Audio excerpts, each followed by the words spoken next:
Audiolibro de Un viaje soñado.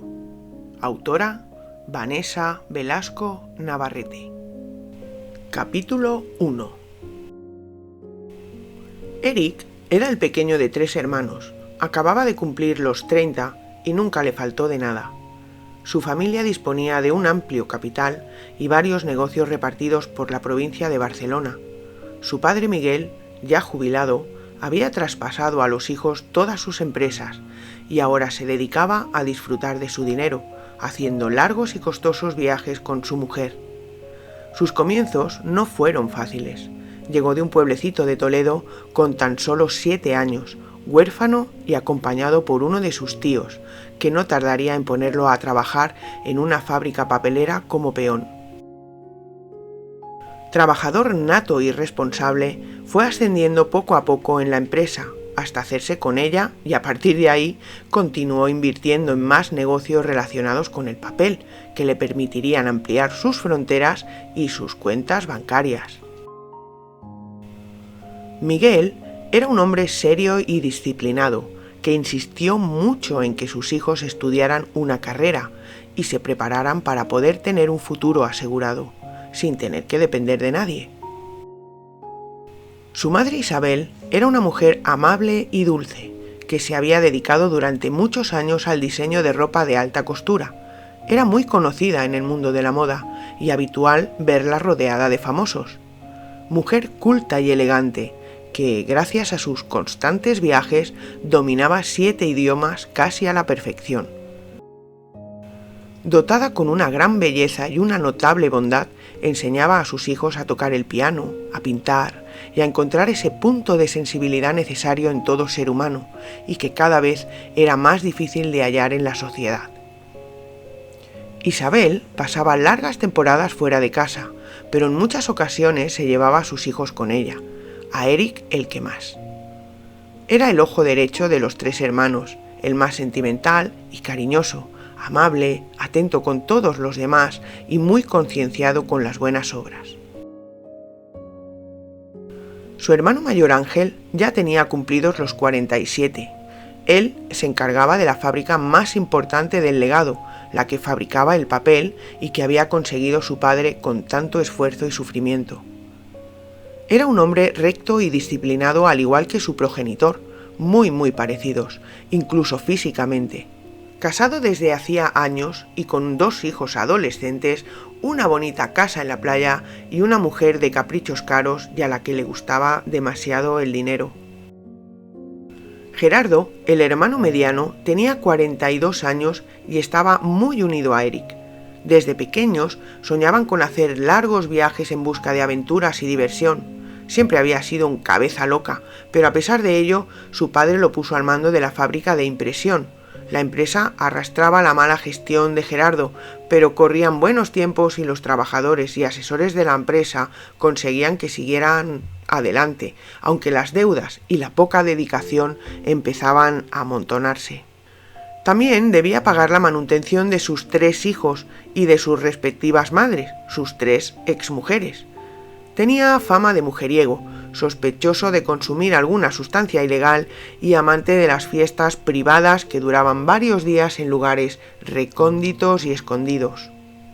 Eric se encargaba de la última empresa del eslabón familiar y la más reciente. Se dedicaba al diseño gráfico y llevaba la parte del marketing y publicidad. Era muy creativo y tenía don de gentes, la combinación perfecta para aquel negocio en auge. Dominaba 5 idiomas a la perfección, gracias a los viajes de su madre y a la facilidad que tenía para aprenderlos. La empresa estaba repartida en varias plantas de un conocido rascacielos de la ciudad de Barcelona, desde donde se podía ver el mar y parte de la ciudad condal. Tenía un gran despacho, luminoso y moderno, donde pasaba gran parte del día y alguna que otra noche. Le gustaba su trabajo y disfrutaba con cada proyecto. Era ambicioso y emprendedor. Mantenía una relación con una chica desde hacía un par de años y vivían juntos en el lujoso apartamento que Eric tenía en el centro de la ciudad. Pero por alguna razón no se atrevía a dar el paso y casarse con ella. Su nombre, Tiffany, enamorada de ella misma, coqueta y presumida, de voz aguda y aires de grandeza, se pasaba horas comprando en las boutiques más chic de la ciudad. Sin empleo que atender, ni obligación alguna, gastaba el dinero de Eric sin medida ni control. Aquellas navidades decidieron pasarlas todos juntos en la casa de veraneo de sus padres, una impresionante masía en la Costa Brava, construida al final de un acantilado y que obsequiaba con unas vistas al horizonte que paraban la respiración. Totalmente reformada y actualizada, disponía de una piscina cubierta, un amplio y cuidado jardín y personal de servicio todos los días del año. Era Nochevieja, ya estaba todo preparado. La mesa adornada con el más delicado gusto, con suculentos platos y entrantes que se repartían entre las copas y los hermosos candelabros de cristal de Bohemia.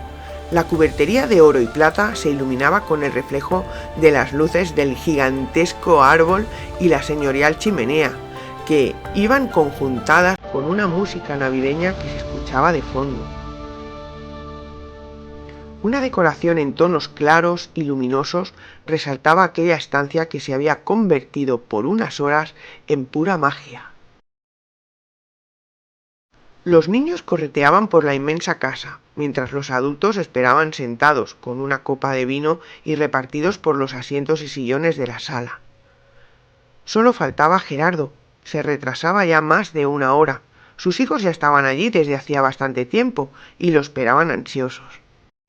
Isabel lo excusó e insistió en esperarlo un poco más. No quería empezar la cena sin él. Mientras los varones charlaban de negocio, sus respectivas mujeres, Soraya, la mujer de Ángel, y Tiffany, la novia de Eric, alardeaban y competían de sus lujosas joyas y sus caros vestidos. Isabel esperaba nerviosa asomada por uno de los grandes ventanales de la casa. Al cabo de 45 minutos más, Gerardo aparecía intentando aguantar el equilibrio para no caerse. Caminaba torpemente hacia la entrada, donde lo esperaba su madre con gesto de decepción. —¿De dónde vienes así, hijo mío? —preguntó Isabel preocupada. —Unos amigos que me liaron. Déjame pasar, madre, necesito sentarme —decía Gerardo mientras intentaba entrar en la casa. Cuando apareció en la sala, todo quedó en silencio. El padre lo miró con gesto serio y sus hermanos dejaron de hablar al verlo aparecer en aquellas condiciones. Sus dos hijas y su hijo pequeño salieron en su encuentro al oírlo en la casa, pero se quedaron sorprendidos al ver que su padre apenas podía mantenerse en pie para saludarlos. Eric, para intentar desviar la situación, propuso empezar a cenar y que Gerardo descansara un rato antes de incorporarse.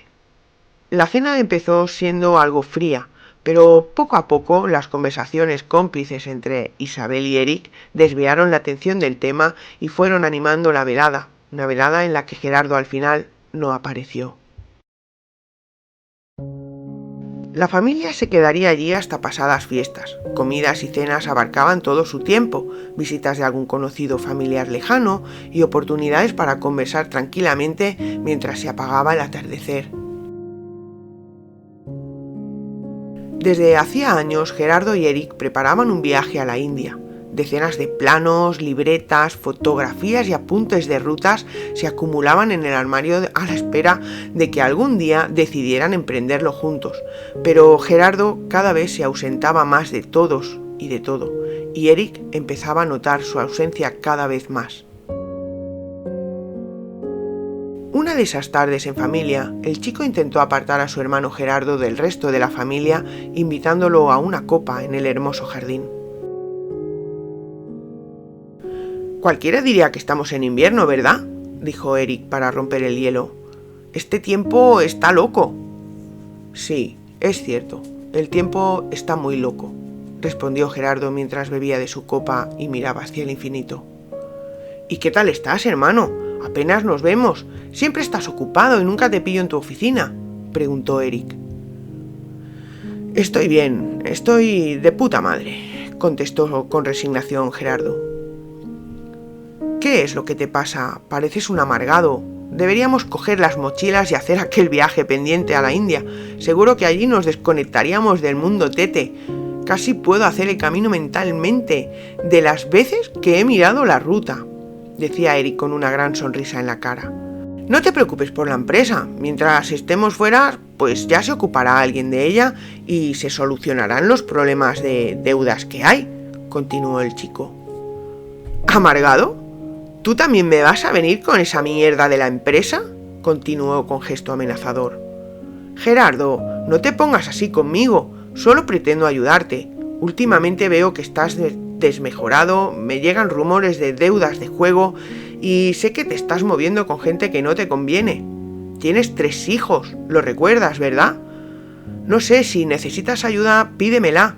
Sabes que siempre te ayudaré, le contestó Eric mirándolo a los ojos. No necesito ayuda de nadie, joder. Dejadme en paz. Sé cuidarme solito. Siento ser la oveja negra de la familia. Paso de estar en esta casa rodeado de gente que lo único que sabe hacer es criticarme. Me voy, contestó enfurecido Gerardo mientras cogía su chaqueta y se marchaba por el jardín hasta la entrada de la casa. Isabel, al ver que su hijo se iba de aquella manera, se quedó preocupada. Nunca había sido capaz de educar a Gerardo como a los demás. Siempre había sido rebelde y egoísta. Tan solo se quería a sí mismo. Era incapaz de querer a nadie, ni tan siquiera a sus hijos. Pero no lo daba por perdido aún. Le quedaba la esperanza de que algún día rectificara su manera de ver la vida, encontrara alguna buena chica y pudiera disfrutar al fin de su vida. La noche de fin de año decidieron pasar la velada en el jardín y pasar de año brindando a la luz de la luna. Miguel entonces preguntó: «¿Qué le pides a este año, hijo?», dijo mientras sostenía una copa de cava. «Pues la verdad es que no lo he pensado, papá. Me conformo con recuperar a mi hermano y que todo siga igual.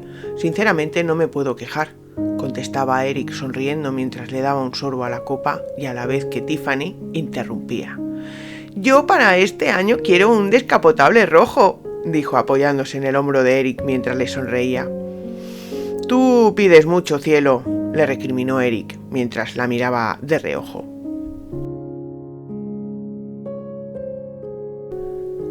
Tocaba volver a la normalidad. Las fiestas terminaron y sus vidas continuaron con sus rutinas. Eric estaba muy ilusionado con un nuevo proyecto laboral. Si aquello salía bien, podrían aumentar considerablemente los beneficios y conseguir un gran prestigio para el nombre de la empresa. Se pasaba horas metido en su despacho, pero también le quedaba tiempo para ver a sus amigos más íntimos, Adrián y Sergio. Se conocían desde el colegio. Eric siempre defendió a Adrián de aquellos que se metían con él, por ser diferente en casi todos los aspectos, y junto a Sergio, otro chaval de la clase, formaron un grupo de 3 inseparables. Intentaban verse a menudo, ya fuese para tomar un café, una cena informal o una noche de cine. Adrián y Sergio no tenían el mismo estatus social que Eric. Eran chicos de barrio que trabajaban duro para ganarse la vida.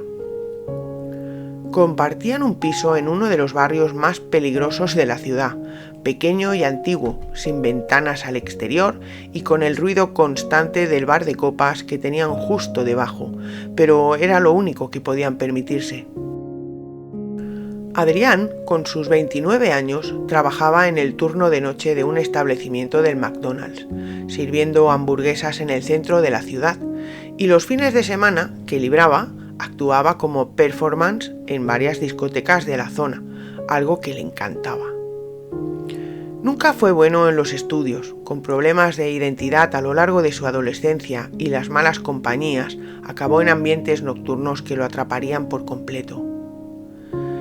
Solo pensaba en divertirse, conocer gente nueva, bailar y transformarse en alguien totalmente diferente a él. Vivía intensamente, enamoradizo por naturaleza, probaba suerte en el amor, pero parecía tener un imán para los hombres problemáticos, porque tan solo conseguía relaciones esporádicas y tóxicas.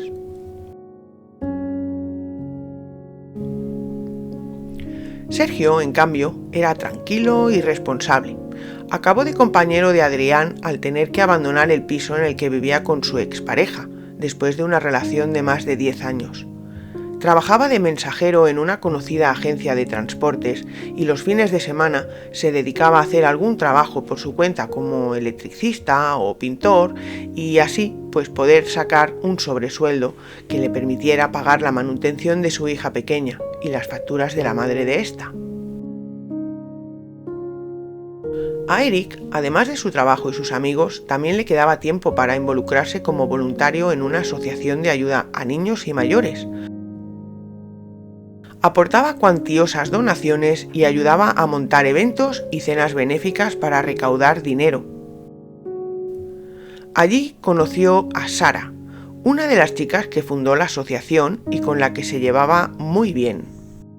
Sara tenía 29 años, antisistema por naturaleza, nerviosa y muy activa. Vestía ropas de estilo casual que ella misma confeccionaba y, con una melena de pelo rubio que siempre recogía con un moño desaliñado y que la hacía aún más atractiva a los ojos de Eric. Estaba totalmente implicada en la causa, organizaba el voluntariado y daba pequeñas conferencias para concienciar a la gente de la importancia de ayudar. Era una activista nata, lo llevaba en la sangre. Eric seguía su día a día, sus largas horas en su despacho, sus amigos y su voluntariado, pero no podía quitarse a su hermano Gerardo de la cabeza. Cada vez lo veía peor, más ausente, más amargado. Hacía varios meses que no sabía nada de él, no le contestaba las llamadas y en la empresa llevaban semanas sin verlo. Las facturas y los sueldos empezaban a acumularse y ya no sabían qué hacer. Preocupado, decidió ir a su casa a buscarlo, esperando encontrarlo allí. Al llegar, estaba todo oscuro. Se acercó a la puerta y llamó al timbre. Sabía que estaba allí porque su coche estaba aparcado en la entrada, así que insistió hasta que por fin se encendieron las luces. Al abrirse la puerta, vio a su hermano demacrado y borracho como una cuba. Entró en la casa y como pudo, llevó a Gerardo hasta el sofá. «Gerardo, ¿pero qué te pasa?», le preguntó Eric. «No lo ves, hermano, estoy muerto en vida. Todo se ha ido a la mierda, todo», decía balbuceando y entre lágrimas. «Pero, ¿por qué dices eso? Si lo tienes todo. Tienes la empresa, tienes a tus hijos, a tu familia, no te falta de nada. ¿Qué es lo que te pasa?», preguntó Eric preocupado. No lo sé, hermano, he sido un estúpido toda mi vida. Papá me matará», contestaba entre sollozos. «¿Papá? ¿Qué tiene que ver papá en todo esto?», preguntaba sorprendido Eric mientras un silencio se hacía en el comedor. «Contéstame, Gerardo», insistía. He perdido la empresa, Eric. Lo he perdido todo. Todo, la casa, el coche, la empresa. Es cuestión de días que vengan a por mí», contestaba Gerardo. «¿Qué? ¿Estás loco? Dime que no es verdad. Dime que no es verdad», preguntaba aturdido Eric. «Sí, hermano, sí, es verdad. Si no lo entrego todo, me matarán», contestó Gerardo. «Pero habrá alguna manera de recuperarlo, ¿no? Todo tiene un precio. ¿De cuánto estamos hablando?», preguntaba angustiado Eric. «Pues de más de 2 millones de euros, hermano. Con esa gente no se puede negociar. Ellos quieren su premio o tu vida. Esto funciona así», contestaba cabizbajo Gerardo. «Bueno, deja que yo hable con ellos. Y sobre todo, no le digas nada a papá. No le digas nada a papá. Saldremos de esta, ya lo verás, Tete», decía Eric intentando animar a su hermano. Al día siguiente se reunieron con aquellos mafiosos para intentar negociar, al menos el tema de la empresa. Habían quedado en una explanada a las afueras de la ciudad. La reunión fue breve. El trato consistía en entregar 4 millones de euros a cambio de aplazar el pago una semana más, Si no lo cumplían, se quedarían con todo, y si no lo entregaba, pagaría con su vida. Ya en el coche y dirección a casa: «Tranquilo, Gerardo, conseguiré el dinero, te lo prometo, pero debes jurarme que jamás volverás a meterte en algo así, que dejarás el juego y la bebida, intentarás llevar una vida digna, es lo único que te pido», dijo Eric con gesto muy serio. «Te lo prometo, Tete, te lo prometo», decía Gerardo en voz baja, mientras miraba al infinito a través de la ventanilla del coche. Eric estuvo contactando con conocidos y amigos durante toda la semana para conseguir crédito y así poder pagar la deuda de su hermano Gerardo, pero todo eran excusas y negaciones. Se le acababa el tiempo y apenas había conseguido la mitad. El plazo máximo era el sábado por la tarde y ya estaban a jueves. Decidió ir a visitar a Gerardo y explicarle la situación. Al llegar, picó al timbre en varias ocasiones.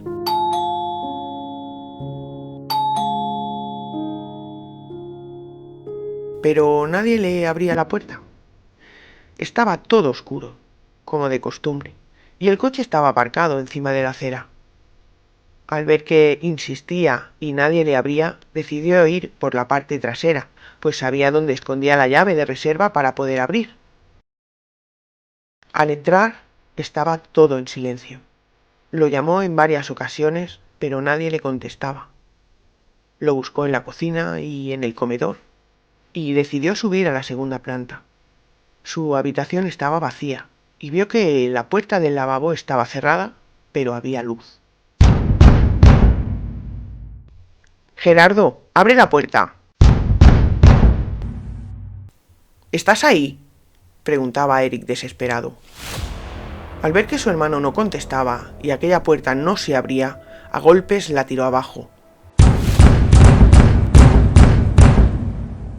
Y entonces vio como el cuerpo de su hermano yacía sin vida dentro de la bañera. El agua estaba teñida de rojo y en su rostro descolorido un gesto de desesperanza y una mirada perdida. Gerardo se había quitado la vida, sin dar tiempo a su hermano para ofrecerle una segunda oportunidad. Eric, destrozado y hundido por aquella escena, se acercó a su hermano con un llanto amargo, se arrodilló y le cogió la mano, mientras le preguntaba amargamente: «¿Por qué? ¿Por qué?». Podía haberlo conseguido, podía haberlo afrontado, pero no supo enfrentarse a sus problemas, a sus miedos, no supo luchar, se rindió, se acobardó y al final se quitó la vida.